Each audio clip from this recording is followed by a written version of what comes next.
Hello guys, hope आप लोग अच्छे हो। आज मैं काफ़ी दिन बाद एक वीडियो अपलोड करने जा रही हूँ। पिछले कई दिनों से मैं एक्टिव नहीं रह पा रही थी बिकॉज़ मेरे एग्ज़ाम्स चल रहे थे और काफ़ी बिजी स्केड्यूल हो गया था। उसकी वजह से मैं ज़्यादा कंटेंट अपलोड नहीं कर पा रही थी। बट आज कई दिनों बाद मैं एक वीडियो अपलोड करने जा रही हूँ, जो कि अब नया बैच आने वाला है। तो उनके मन में भी एक क्वेरी आता है ना कि कैसा जर्नी रहने वाला है हमारा यहाँ से, मतलब क्या होगा, कैसे होगा।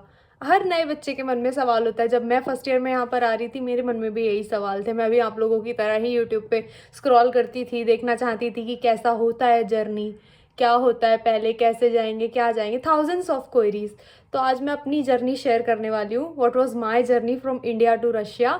And it was a mixed feelings, I must say. Not fully sad, not fully happy. It was purely a mixed feeling. Because अगर मैं कहूँ कि मैं बिल्कुल खुश थी कि मैं एक नई जगह जा रही हूँ, तो ऐसा नहीं है। घर वालों को छोड़ने का एक होता है ना पीछे से कि हाँ कैसा होगा नई कंट्री में, कैसे मैनेज करेंगे, क्या है।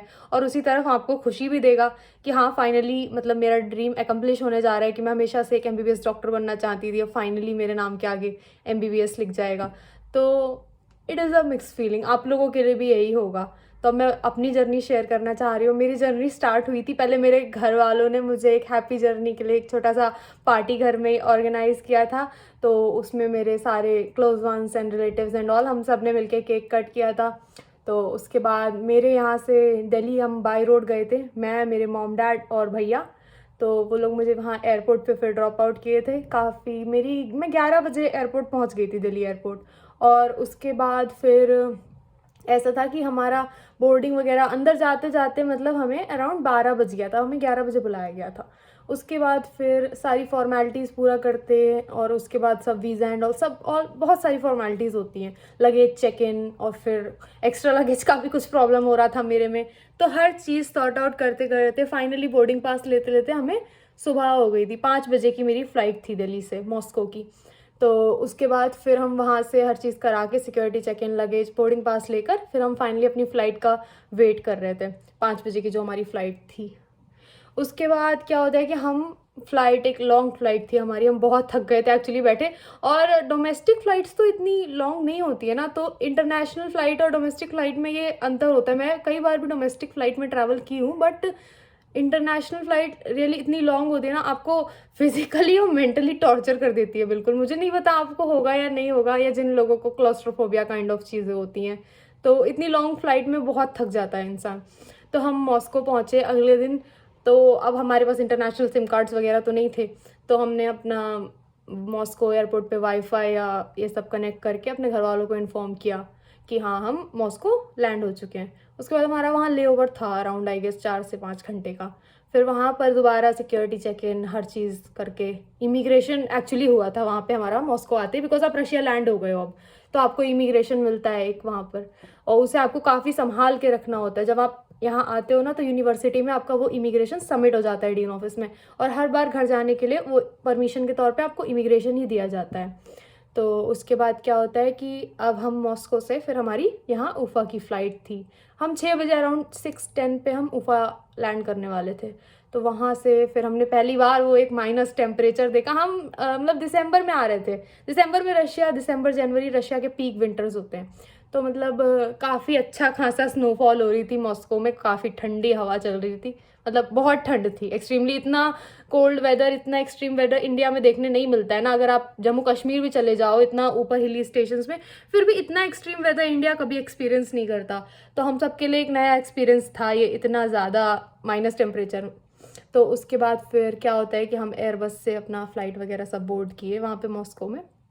एरोफ्लॉट इधर चलता है, मतलब रशिया का एयरलाइंस है वो ही। हमें दिल्ली से भी हम एरोफ्लॉट से ही आए थे, और यहाँ पे मॉस्को से उफ़ा भी फिर हम एरोफ्लॉट से ही आए थे। फिर हमें 6:10 पे करीब अराउंड, हाँ उफ़ा टाइम 6:10 हम लैंड हो गए थे उफ़ा में।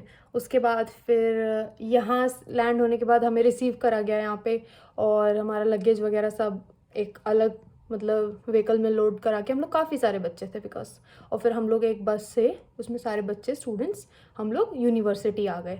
फिर यहाँ पर आके क्या होता है कि हमारा हॉस्टल प्रोसीजर्स वगैरह सब प्रोसीडिंग्स हुई हमारे यहाँ आने के बाद। हमारा हॉस्टल रजिस्ट्रेशन वगैरह करा लिया गया, तो उसमें हमारा इमिग्रेशन वगैरह सब सबमिट हो गया, और फाइनली हमें रूम्स अलॉट हो गए थे।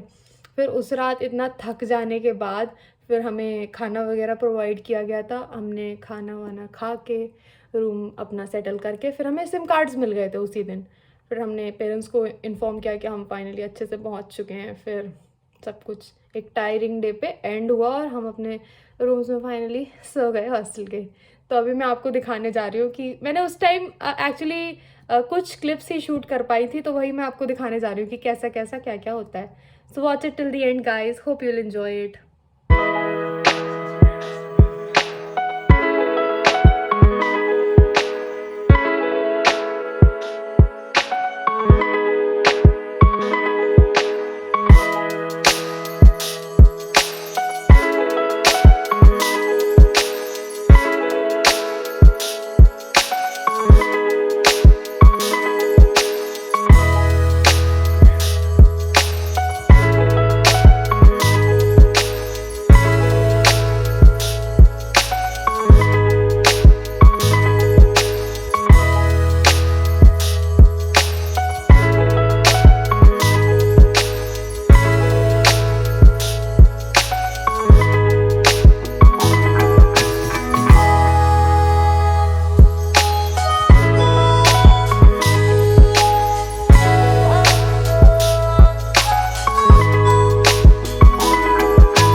था मेरा एक छोटा सा एक्सपीरियंस शेयर कि कैसी रही मेरी जर्नी इंडिया से लेके रशिया तक, क्या क्या किया मेरे बीच में, कैसा कैसा रहा सब कुछ। I am sorry it was not in a proper form because I use to manifest a lot that I will be a vlogger one day I open my YouTube channel, but that time I was not so sure that I'll be doing this right now.